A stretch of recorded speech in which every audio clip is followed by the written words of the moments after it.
Baik, Assalamualaikum warahmatullahi wabarakatuh.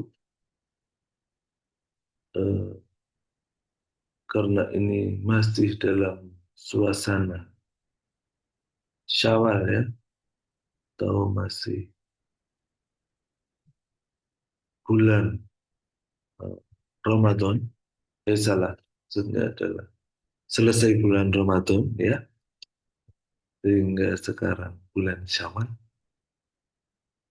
Kami mengucapkan selamat Hari Raya Idul Fitri ya, mohon maaf lahir dan batin. Tahun 2026 ini ya.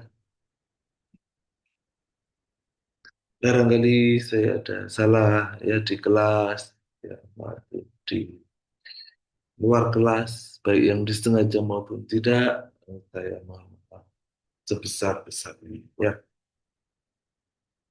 baik untuk kali ini masih dalam suasana Lebaran ya, saya akan menyampaikan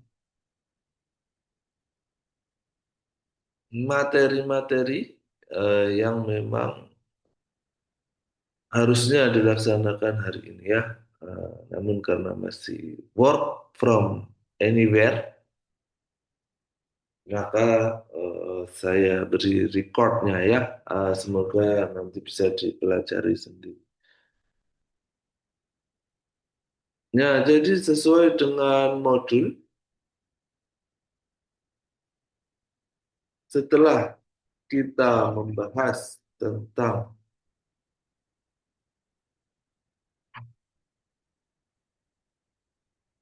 apa namanya eh, CV ya, minggu lalu ya, kita membahas tentang CV, ada CV ATS dan CV non ATS, dan kemudian juga ada apa namanya cover letter ya, atau dalam bahasa Indonesia itu surat lamaran gitu ya. Saya sudah melihat hasil pekerjaan kawan-kawan ya. Namun ada satu yang kurang tuh, yang mungkin juga salah saya ya, komunikasinya kurang lengkap ya, bahwa kalian harus melampirkan lowongan pekerjaannya ya. Jadi lowongan pekerjaannya itu bunyinya seperti apa. Nah, itu saya harus tahu ya, karena nanti itu akan di-match ya dengan cover lettermu atau juga ATS, CV ATS kalian ya. Karena di situ kan ada keywords-keywordsnya yang harus match gitu ya. Nah, kalau Anda tidak melampirkan lowongan pekerjaannya, saya jadi nggak tahu tuh keywordsnya apa kan begitu ya. Baik, nah jadi untuk kali ini materinya adalah internship preparation ya. Nah, apa itu magang? Nah, magang adalah bentuk pembelajaran berbasis pengalaman. Melalui magang ini, mahasiswa bisa mengaplikasikan pengetahuan akademik, mengembangkan keterampilan kerja, dan membangun networking. Nah, justru ini yang paling belakang ini ya, yang paling penting kadang-kadang ya. Nah, sama pentingnya dengan pengalaman kalian di tempat bekerja ya.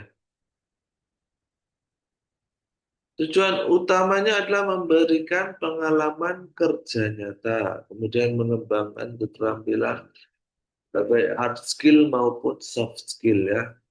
Kemudian agar Anda tahu juga itu budaya organisasinya seperti apa. Karena setiap perusahaan itu akan berbeda-beda ya. Company culture-nya itu berbeda-beda ya. Jadi ada yang misalkan harus on time banget saklek gitu ya. Itu ada. Ada yang misalkan agak santai, yang penting kerjaan selesai gitu ada ya. Nah, itu berbeda setiap eh, tempat itu berbeda. Nah, menjadi jembatan transisi dari dunia akademik ke dunia kerja. Ya, ini kan yang sudah seringkali menjadi permasalahan di negeri kita ya, bahwasannya apa namanya eh, lapangan pekerjaan ya sama keterampilan kalian yang didapat dari kampus itu seringkali nggak match ya, nggak match. Gitu ya. Jadi kalian keahliannya apa? Padahal yang dibutuhkan di tempat kerja itu apa gitu ya, sesuatu yang berbeda. Nah, jadi ini program bridgingnya itu ya, bridging jembatan itu ya, itu adalah magang ini ya. Jadi biar kalian bisa mengetahui seperti apa ya kan, ketika nanti di tempat kerja. Ya. Manfaatnya apa? Manfaat magang, pengembangan keterampilan. Ya, jelas tadi ya. Pengalaman kerja menjadi bekal awal untuk bikin CV.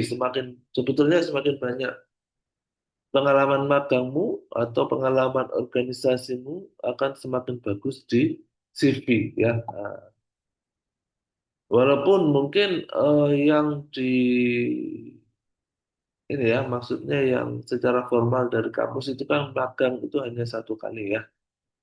Tetapi sebetulnya banyak sekali kesempatan di luar sana kalau Anda ingin meningkatkan ya, meningkatkan pengalamanmu ya. Itu ya ikut program-program magang walaupun tidak sesuai dengan apa yang diadakan oleh kampus begitu ya. Istilahnya magang mandiri ya, magang.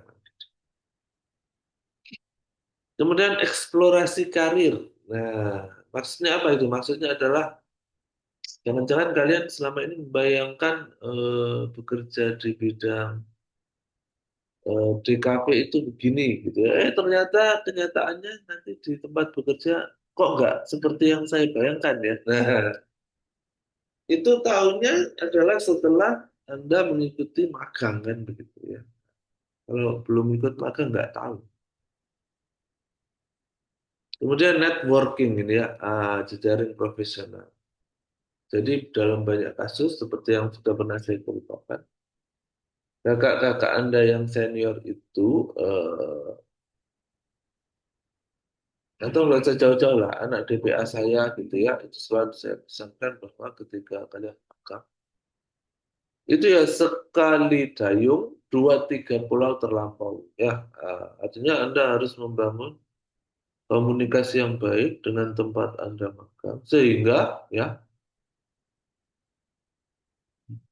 tempatmu magang itu nanti bisa menjadi tempat untuk bahan mencari skripsi. Nah, kan gitu ya. Kemudian bahkan kalau perlu nanti kalau kinerjamu bagus, nanti Anda bisa ditarik tuh bekerja di sana, walaupun Anda belum lulus. Nah, itu adalah kesempatan yang luar biasa ya, yang tidak bisa Anda dapatkan kalau Anda nggak ikut. Ya. Oke, kemudian ada peluang rekrutmen. Nah, ini yang barusan saya jelaskan ya. Jenis-jenis program magang, kan? Ada yang namanya magang akademik, nah, menjadi bagian dari kurikulum perguruan tinggi dan memiliki bobot akademik tertulis ini yang formal kan begitu ya. Magang mandiri, nah, ini di luar kewajiban akademik, yang saya jelaskan tadi ya. Kemudian ada magang bersertifikat, magang terus dikasih sertifikat, dikasih pelatihan. Wah, ada magang yang berbayar dan tidak berbayar. Atau maksudnya ada magang yang kalian juga dikasih uang gitu ya. Ya. Terus kayak bekerja beneran ya. Itu enak kalau bisa dapat yang itu ya. Persiapan sebelum mengikuti magang ya. Ah, apa saja?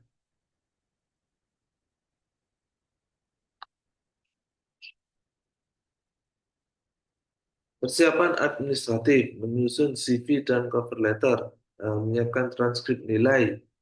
Biasanya kalau sudah, transkrip nilai ini sementara juga ada ya. Kalau yang lengkap nanti setelah lulus ya. Menyiapkan portofolio. Portofolio itu maksudnya hasil karya kalian ya. Memahami persyaratan administrasi yang diminta oleh perusahaan. Ya. Biasanya sih kalau yang magang dari kampus ya, kalian diminta bikin proposal ya. Kalian diminta bikin proposal biasanya. Persiapan kompetensi, mengidentifikasi keterampilan yang dibutuhkan. Kemudian ikut kursus pendukung, mengasah keterampilan komunikasi. Mentalnya harus siap ya, disiplin dan tanggung jawab. Makanya biasanya saya menyarankan anak-anak saya yang magang itu, kalau cari tempat magang harus yang dekat rumah ya. Eh, atau kalau perlu di tempat kalian di kampung sana di mana ya. Tetapi kalau bidang kalian di kafe ya mau nggak mau di kota lah ya yang banyak kesempatannya ya. Karena ketika kalian magang itu kalian seperti orang kantor ya, artinya harus masuk setiap hari. Ya tergantung juga dengan eh, tempat memagang ya. Ada yang fleksibel, tetapi rata-rata ya kantor ya, rata-rata. Kemudian siap menerima umpan balik, artinya kalau dikritik, dikasih saran, jangan baper ya kan, gitu ya. Menjaga etika dan profesionalisme, paling nggak bajunya itu sesuai lah ya dengan eh, kantormu itu bagaimana ya. Strategi mencari tempat magang, mengakses portal karir kampus, atau memanfaatkan platform pencarian kerja, atau tanya dosenmu barangkali ada lowongan, atau alumni, ya toh, terus job fair, atau bahkan ketika nggak ada apa-apa, yus kirim aja lah. Gitu ya.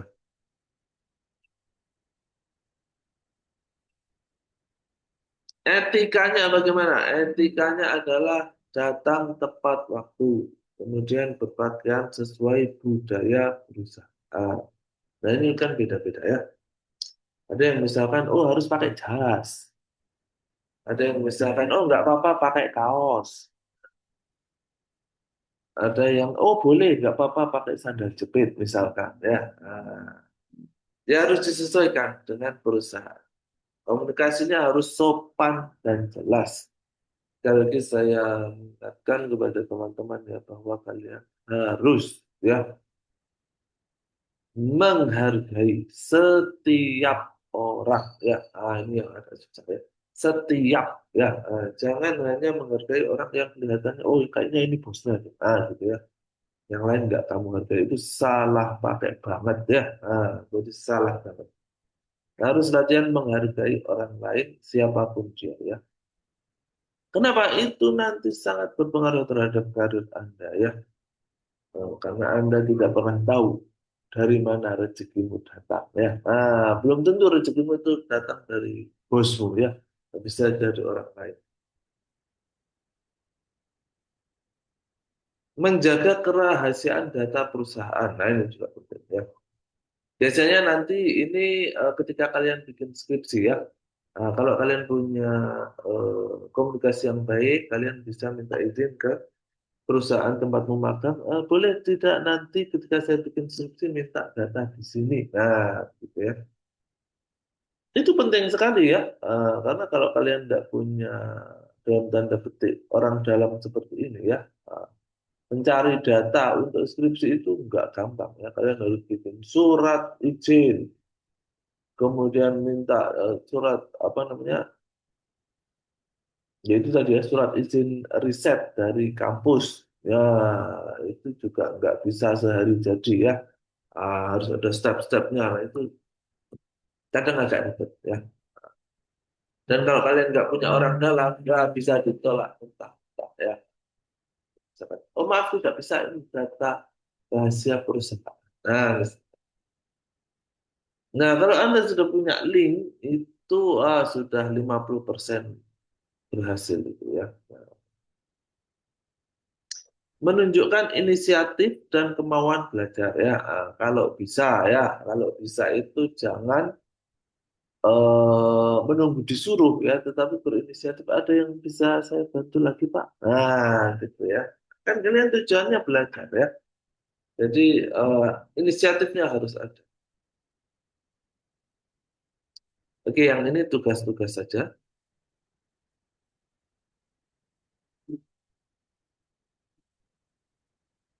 Nah, nanti biasanya kalian disuruh bikin proposal ya. Nah, selanjutnya saya akan menjelaskan tentang networking dan professional etiquette ya.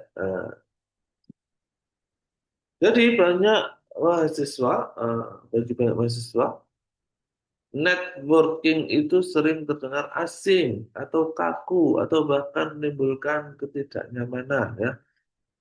Kadang-kadang dianggap sebagai menjilat, gitu ya, tidak tulus, mencari keuntungan atau kata lainnya mungkin ini ya apa namanya, eh, apa sih namanya, oportunis, begitu ya, sok kenal, gitu ya, sok kenal, sok dekat. Nah, tetapi sebetulnya di dunia profesional networking itu sangat penting ya. Jadi membangun hubungan manusia secara profesional bukan sekedar strategi mencari pekerjaan, guys ya. Makanya Anda harus punya etika profesional, gitu ya. Karena networking tapi tanpa etika profesional bisa menimbulkan kesan yang negatif ya.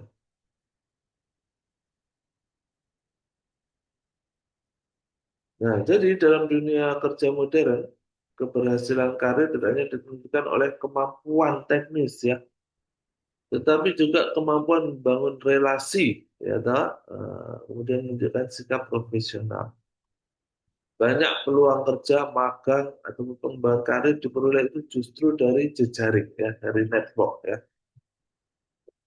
Jadi networking adalah membangun dan melihara hubungan profesional dengan berbagai pihak secara sadar dan berkelanjutan. Tidak hanya mencari keuntungan sepihak, tetapi jangka panjang, ya kan? Harus saling percaya, saling menghargai, komunikasinya baik, dan tetap memiliki etika profesional. Ya. Nah, yang penting untuk dipahami adalah networking itu bukan sekedar meminta pekerjaan, ya, tetapi membangun hubungan, relationship, ya. Nah, jadi dalam banyak kasus peluang kerja atau kolaborasi itu muncul dari hasil hubungan yang baik, bukan dari permintaan langsung. Ya. Ibaratnya beginilah gampangnya ya. Kalian tiba-tiba ada orang terus minta kenalan, habis itu ngajak bisnis, itu kan masih mikir 1000 kali ya. Kecuali temanmu itu misalkan ya, misalkan temanmu itu, oh ini teman SD saya, misalkan ya, teman SMP saya, gitu ya. Atau bahkan oh teman main tenis saya, gitu ya. Itu namanya jejaring ya, networking ya. Jadi hubungan baik yang kebetulan nggak bisa tuh hanya dalam waktu singkat ya. Jadi biasanya waktunya agak panjang karena butuh pengenalan-pengenalan pribadi ya kan. Kalian kalau mau bisnis kan harus tahu ya temanmu bisnis itu kayak gimana karakternya kan gitu ya. Jangan-jangan nanti dikibulin ya atau diapusi ya. Nah,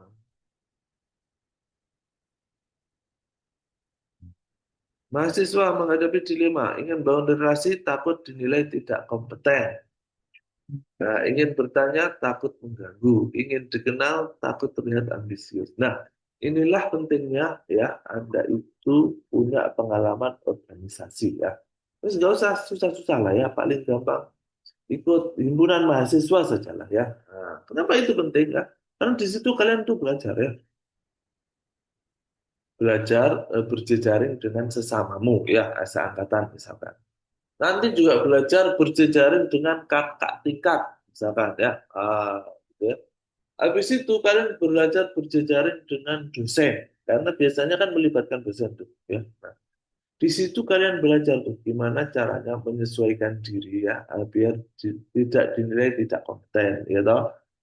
Bagaimana menyesuaikan diri dengan gimana sih caranya menghubungi dosen itu biar tidak mengganggu. Nah, itu kalau kalian ikut pengalaman, sudah berpengalaman di dunia kampus, itu beda banget sama yang sama sekali nggak pernah ya. Itu beda banget ya. Nah, jadi ini bukan hanya persoalan teknis, tetapi psikologi dan sikap ya. Makanya penting sekali pengalaman berorganisasi itu ya.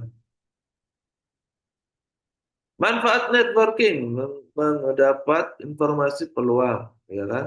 Perluas wawasan dunia kerja, mendapatkan mentor ya, atau role model. Misalkan kalian ngefans banget sama Pak Dekan, misalkan terus kalian melihat tuh, oh Pak Dekan gimana sih kok bisa sukses? Nah, itu kalian jadikan role model, gitu ya. Membangun reputasi profesional, bahkan kepercayaan diri pastinya ya. Jenis-jenis networking ada networking akademik, nah, misalkan relasi dengan dosen, sesama mahasiswa, dan sebagainya. Ada networking profesional, relasi dengan praktisi, praktisi desain misalkan ya, atau alumni, atau profesional dunia kerja, atau klienmu, gitu ya, yang pernah menjadi klien kalian misalkan ya. Networking formal dan informal, misalkan networking formal, acara resmi, seminar, atau job fair. Nah, informal melalui percakapan santai dan media sosial, misalkan. Atau itu tadi yang saya teruskan tadi ya, teman SD, teman SMP, teman SMA, teman kuliah dari kampus lain, misalkan ya, atau bahkan teman TK, misalkan ya, kadang-kali ya.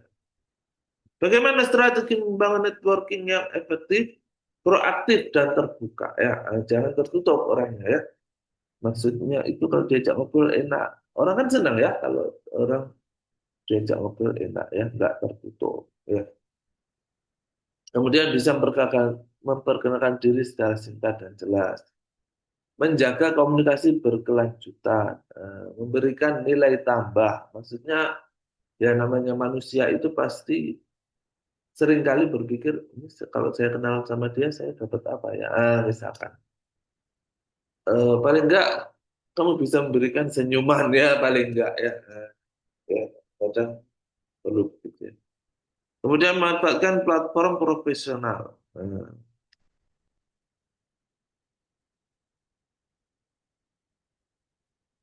Etika profesional dalam dunia akademik dan kerja. Ya. Dalam networking ya, ini ya, etika profesionalnya itu tercermin dari etika berkomunikasi, ya kan, menggunakan bahasa sopan, kemudian menghargai waktu dan pendapat orang lain, ya, menyesuaikan gaya komunikasi dengan konteks. Kalau lagi santai ya santai, kalau lagi serius ya serius bahasanya kan begitu ya. Pakaiannya sesuai dengan situasi. Terus memahami standar pakaian di tempatmu bekerja itu seperti apa. Etika digital. Nah, bagaimana ini menggunakan email dan media sosial secara profesional. Ya. Menghindari unggahan yang bisa merugikan reputasi diri atau terlalu banyak. Nah, itu kadang-kadang juga berbahaya kalian terlalu banyak mengunggah itu ya. Menjaga privasi baik orang lain atau privasi Anda sendiri ya ketika berkomunikasi secara online. Nah, ini yang sangat penting ya. Kesalahan umum dalam networking ya. Kesalahannya apa? Hanya menghubungi relasi saat membutuhkan. Nah, ini kan nyebelin ya. Jadi kalian tiba-tiba datang, terus, mendekat, itu kalau ada perlunya doang ya. Kalau nggak ada perlunya nggak menghubungi. Nah, itu kan kelihatan banget kalau kalian itu hanya memanfaatkan ya.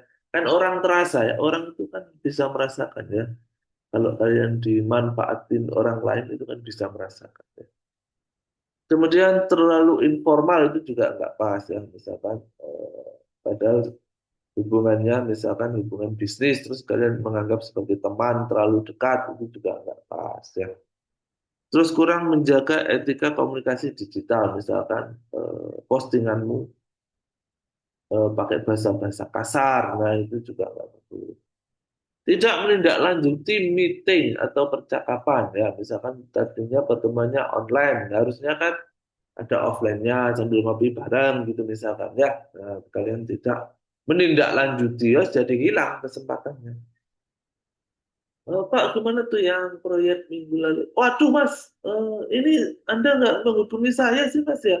Habis ketemu Anda online itu terus ada kawan lama saya ngajak saya ngopi, jadi saya berikan proyeknya ke dia. Nah, selesai kan? Ya. Karena tidak menindaklanjuti. Nah, itu ya. Ini penting sekali nih ya menindaklanjuti. Ini sangat penting ini ya untuk di ini ya. Ini ya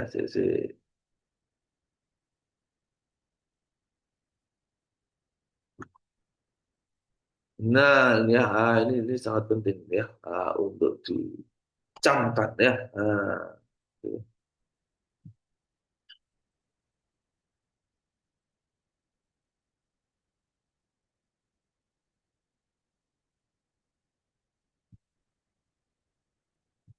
Nah, oke, contoh kasus. Contoh kasus networking. Mahasiswa ketemu alumni, kemudian perkenalkan diri, menjelaskan minat karirnya, menindaklanjuti. Nah, ini yang penting, menindaklanjuti. Mengirim pesan profesional melalui LinkedIn. Ya, sudah ini tugas ya. Jadi itu ya yang bisa saya sampaikan untuk pertemuan kali ini ya. eh Nanti tugasnya menyusul saja, tetapi yang bisa saya garis bawahi kok itu tadi ya, persiapan magang ya. Itu penting sekali ya. Ah, jadi sambil magang itu sambil memperluas jejaring ya, sambil memperluas jejaring networking profesional ya. Jangan lupa pesan saya hargai semua orang ya. Karena Anda tidak tahu dari mana rezeki Anda akan datang ya. Itu saja dari saya ya. Semoga dapat ilmu yang bermanfaat. Terima kasih atas perhatiannya. Saya akhiri. Wassalamualaikum warahmatullahi wabarakatuh.